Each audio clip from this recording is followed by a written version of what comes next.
A man who has a history of driving dangerously told investigators he smoked pot oil and took medicine hours before he hit a bus, causing a crash that killed 8 Mexican farm workers and hurt many others. As per a report released on Wednesday, Brian McLean Howard, aged 41, pleaded not guilty to driving under the influence manslaughter and remained in jail without bond after the crash on Tuesday. The Florida Highway Patrol said he drove his 2001 Ford pickup into the center of the road and hit the bus, making it go off-road, hit a tree, and turn over. The farm workers were going to Cannon Farms in Dunalon early in the morning to harvest watermelon. This place is about 80 miles northwest of Orlando in north-central Florida's Marion County, an area with lots of hills, horse farms, and fields of fruits and veggies. The Mexican consulate in Orlando was helping the victims, meeting some at a hotel in Gainesville. Many were taken to Adventhelf Ocala Hospital. Juan Sabines, the Mexican consul in Orlando, told Spanish media that 7 workers, including 3 in critical condition, were still in the hospital by Wednesday afternoon. They contacted the families of the 8 workers who died. Sabines also said the U.S. Department of Labor was checking the worksite. He encouraged workers to tell the Occupational Safety and Health Administration if they had any tips about the employer. The Department of Labor did not comment to the Associated Press. Sabines spoke with the 44-year-old bus driver, who also had a Mexican visa. What he needs most now is help with his mental health, Sabines said. In the arrest report for the pickup truck driver, state troopers said Howard had red and watery eyes and slurred speech after the crash. He said he didn't remember the crash. He told an investigator he had crashed his mother's car into a tree a few days earlier and that on Monday night, he took 2 anti-seizure drugs and meds for high blood pressure after smoking marijuana oil. He woke up 5 hours later and was driving to a methadone clinic for his daily medication for a chipped vertebrae, according to the report. Howard failed several sobriety tests and got arrested,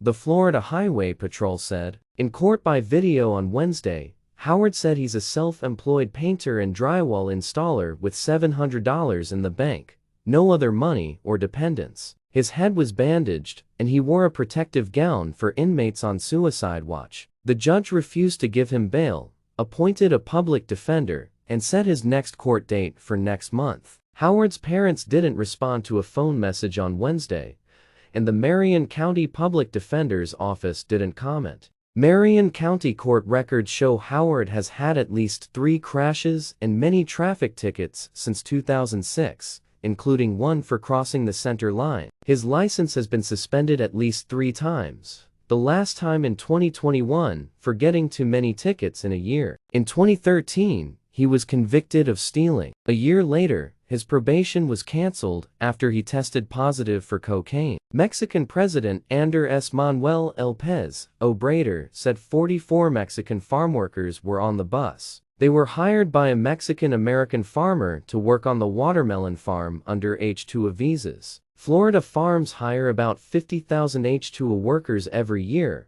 more than any other state, according to the Florida Fruit and Vegetable Association. 6 of the dead were named Everardo Ventura Hernandez, 30, Christian Salazar Vileda, 24, Alfredo Tovar Sánchez, 20, Isa Esmeralda Pascal, 21, Jose Heriberto Fraga Acosta, 27, and Manuel Pérez Arás, 46. Jose Ventura said Everardo Ventura Hernandez was his younger brother, and he helped him come to work in the United States. He left behind a young daughter. We just came for a better future, but now you can see what we found. We found death, Jose Ventura told Univision. More than 24 people gathered for a memorial service for the victims Wednesday evening outside the Farm Worker Association of Florida office, north of Orlando in Apopka, Florida. Some held white crosses with the victims' names, some spoke, and some sang in Spanish. They were here to do honest work, said Jeannie Economos, an official with the Farmworker Association of Florida. Agricultural work is hard. They came here to work hard to support themselves and their families back in their home country.